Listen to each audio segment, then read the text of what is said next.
Welcome to our channel. If you need dental care but don't have insurance, follow these step-by-step instructions to access affordable dental services. Step 1. Visit dental schools and hygiene programs in your area.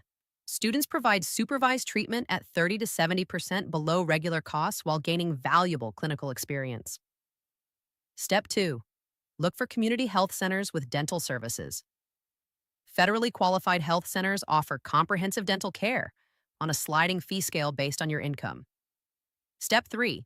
Search for free dental clinic events in your community. Organizations like Mission of Mercy and RAMU SA host free dental care events, serving thousands in underserved areas. Step 4. Contact local dental societies about charitable care programs.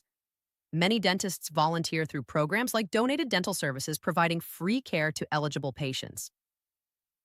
Step 5. Ask dentists about cash payment discounts.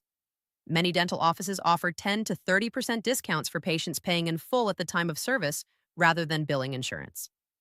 Step 6. Consider dental discount plans as an alternative to insurance. For an annual fee, these plans provide 10 to 60% discounts at participating dentists with no deductibles or claim forms. Step 7. Inquire about payment plans for expensive procedures. Most dental offices will arrange interest-free or low-interest monthly payments to make treatment affordable. Step 8. Explore dental tourism options for major work. Countries like Mexico, Costa Rica, and Colombia offer quality dental care at 50 to 75% lower costs than U.S. prices. Don't forget to like this video and subscribe to our channel.